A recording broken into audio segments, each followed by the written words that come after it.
if you were to come back to the Game Freak office on the 3rd floor of Hiehie City, then have your Pokédex filled, and I went to the Dimensional Research Lab, I'm a moron. How's it going, everybody, and welcome back to another episode of Pokemon Sun and Moon. Last time we explored all of Melee that we honestly had left to do, and we ended up facing Guzma again, the former now boss of Team Skull, since apparently he disbanded the team himself after we gave him a royal whooping. Twice. Anyway, this time we're going to be exploring Akala Island, so without any further ado, let's glide our way to Hiehie City, because I want to start at the Game Freak building in Hiehie. So, unfortunately, as I'll show off in just a moment as soon as we are fully landed, there we go, if I were to load up the Pokédex in my current copy, I only have 25% of the Pokédex completed, literally 1/4 of the overall Pokédex complete. But I do want to show what happens if you were to actually fill up your Pokédex, whether it be by legitimate means or not. So, if I come to the office building, where Game Freak and part of the Aether Foundation is located, and make my way over to Game Freak, if you were to speak with the game director here, with a complete Pokédex, not only will your Pokédex show that it's 100% complete, but it will have a crown next to the completed Pokédexes, each and every single one of them. But if you were to speak to the game director, then, after filling up each of your Pokédexes, you would receive a special stamp commemorating such achievements, and I will be showing all of those off on screen right now. But, in addition to completing the Pokédexes and getting those special stamps, you would also receive a pretty staple item of the series at this point now, the Shiny Charm, which will increase your chances of finding a shiny Pokemon out in the wild, or if you're doing the SOS chain method, hatching eggs, whatever it may be you're currently doing. So there you go. I wanted to mention the Pokédex completion, and please, I thank you for not showing how much of a slouch I am when completing my Pokédex, Mr. Game Director. Anyway, so I wanted to show that off because, honestly, I'm not going to be able to do that, and it would be foolish of me to even try, especially since the series has been going on for a little while, a little long now. Anyway, the next stop that I want to go to is actually in Paniola, so I think I'm going to just fly there instead of running there, so let's fly to Paniola Town, and the location we want to go to is Kiale's house along the ranch. So, I believe this is in both versions, because there's something only exclusive to Pokemon Moon that I want to talk about in this episode, that we can do on Akala, so hopefully this isn't exclusive to Sun. I saw in my notes when looking up the information, I didn't see that it was Sun exclusive, so I'm hopeful that it isn't. Anyway, if we go into Kiawe's house and his room, or not, is he not here? Or do we need to speak to him downstairs? There's something down... the nice and toasty ball Magmars are here. Good to know. I guess I needed to speak to him downstairs. Hello. Oh, hello. Who are you? I'm James, Kiale's friend.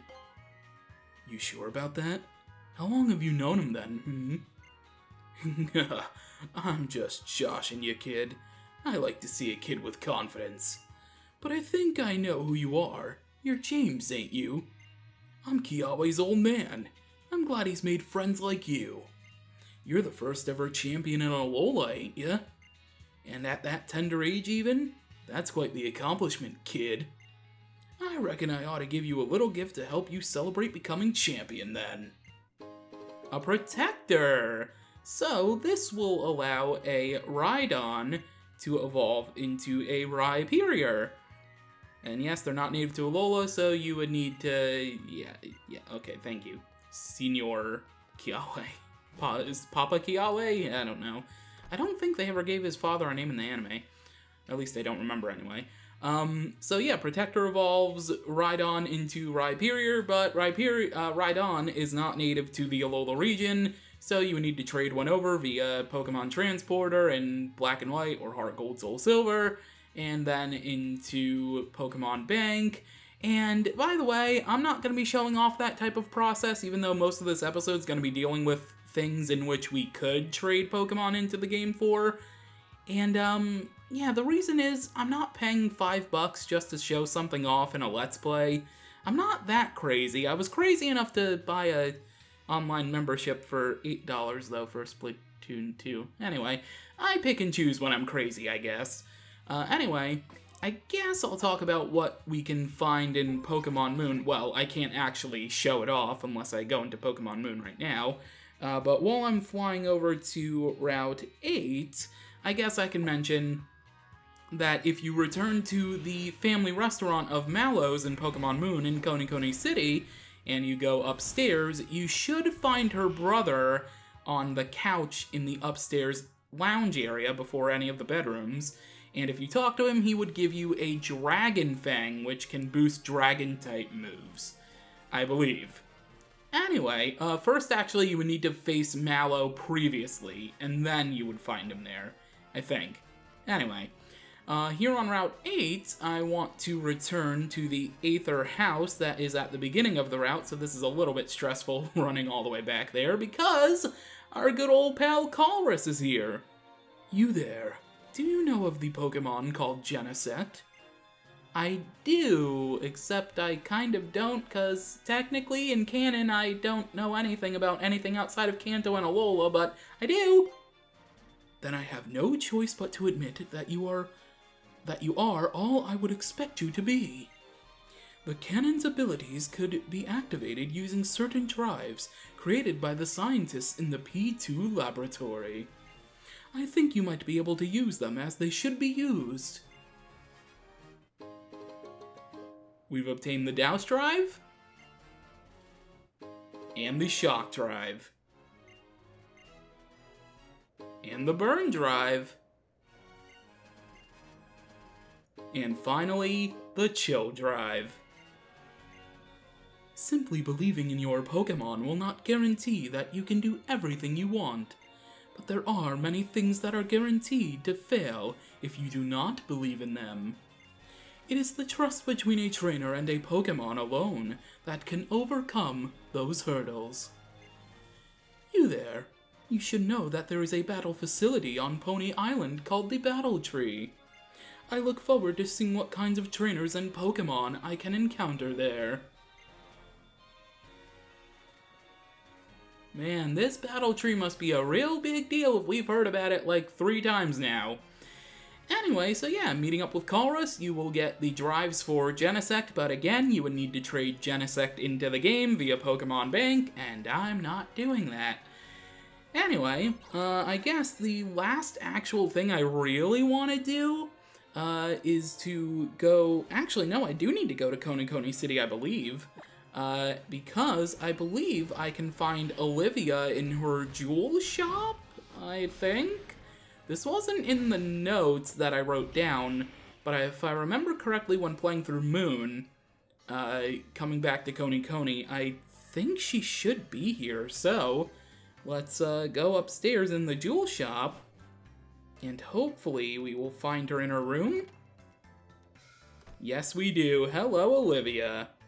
I may be an island kahuna, but I'm also just a regular woman, you know. Oh. That's literally it. That's literally like when we saw Ilima in Mele last time back in his house. Okay, well, just to let you know, Olivia's in her bedroom, guys, so, I mean... Oh, why'd I do that? Anyway, the actual last thing that I wanted to do is to fly back to Hano Beach and go into the Hano Grand Resort. Well, technically not the last thing, but there is one more thing that I want to do after this that's actually pretty important, if I do say so myself. And you probably know what it is by looking at the thumbnail to this video, unless I was discreet about it.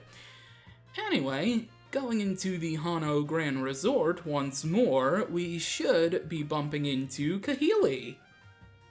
James, what are you doing at my place? Your place? This is a resort, right?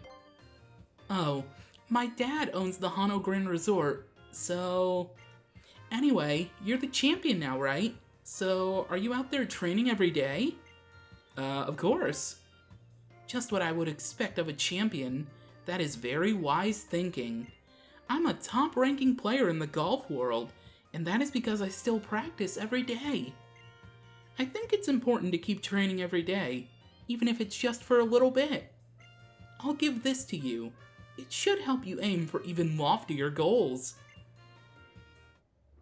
TM92 for Trick Room. Very weird of a flying type master to give me a psychic move, but okay. Many flying type Pokemon are fast, right? That's why I use Trick Room to up my handicap. It forces me to train in battles where the slower Pokemon get to move first. I should get going though. I've got to get back to my daily training regimen. 10 more hours to go today. Kahili, I'm recording this in 1 in the afternoon, so you're gonna go until nearly midnight? Okay then. Well, that was a pretty okay explanation in canon for why Kahili would give me Trick Room. But the real last thing I want to do is actually fly back to Coney City, oddly enough. Probably should have done this after visiting Kahili. Is to fly back to Coney, but I am going to go to the Acala Outskirts. So, let's wait for Charizard to glide. We have to view this cutscene every time. Gets annoying after a while, actually. Head out of Coney City. Through Route 9. And technically we also need to go through Memorial Hill. And I don't think I have a repel up, so I'm gonna spray one of those real quick. Spray a super repel. There we go. Perfect. I just noticed while I was spraying a repel, my team isn't fully healed, and that was actually kind of the case in the last episode before facing Guzma or whatever I did with Pokemon involved. And that was a pretty bad idea. Wait, did I just see a shimmer? Okay, now I'm just very paranoid because of that Zygarde cell I missed. Okay, while I'm heading through the Acala Outskirts, I really need to mention that. So, with the Zygarde cell that I'm missing elsewhere in the Alola region, there's like 3 or 4 more left on Pony Island that I'll get in a couple episodes or so. So, yeah, I know where the last like 3 or 4 are, but I'm still missing one. And what I need to do is I need to scour all throughout the region, every single island, over and over again at different times of the day in order to try to find this thing. This is gonna take like all day to do. I'm not really looking forward to it. I already kind of did half of it, and I still think I did it wrong, so yeah, it's really gonna be like an all-day thing. Anyway, on the Acala Outskirts are the Ruins of Life. And well, we already have one guardian deity, so how about we start going after the other ones on our missions throughout the island? So, the puzzle here looks a little tricky. Yes, let's call Machamp, because we are probably gonna need him. Oh, I need to press B, not A. My bad, excuse me, game. Okay. Push this out of the way. Okay, I think I need to push this one next.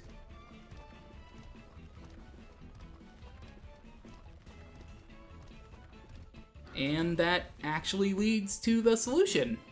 Not bad. Alright, so, here inside of the shrine, let's speak to the statue.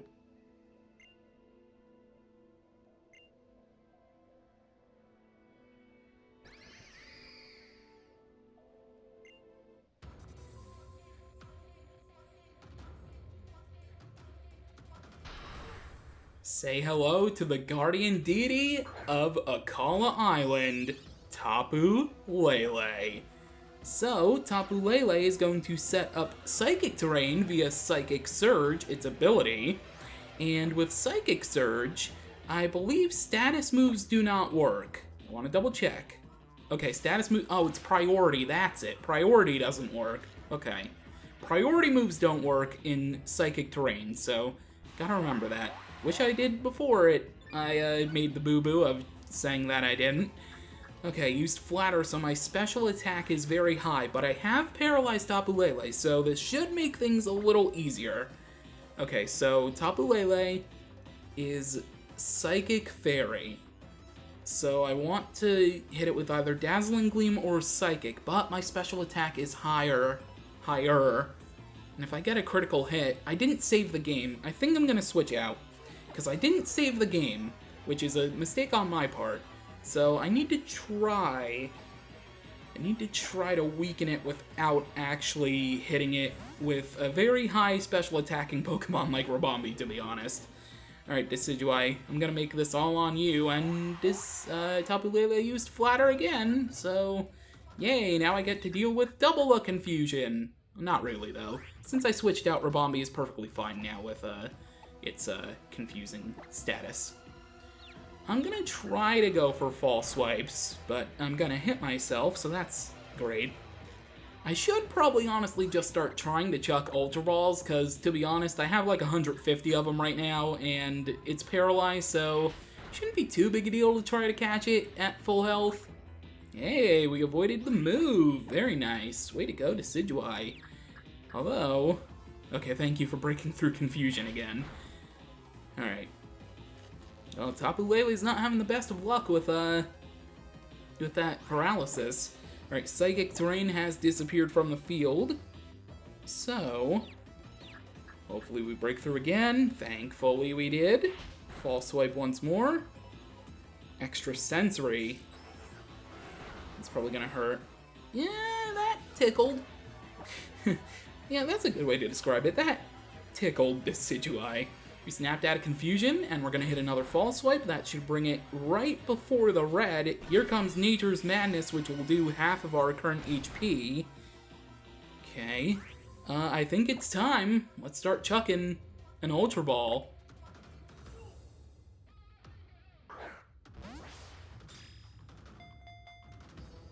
One, two, three.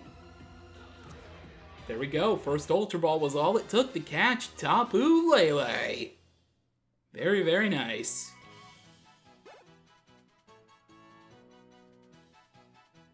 And Tapu Lele's data will be added to the Pokédex.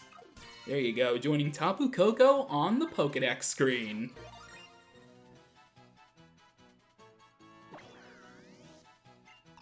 Tapu Lele, the land spirit Pokemon. This guardian deity of Akala is, ghoulishly cruel? Ghoulishly? I don't know how to say that word. The fragrant aroma of flowers is the source of its energy. Once again, Psychic Fairy type. Alright, Tapu Lele, no nickname for you, and I'm sending you to the box.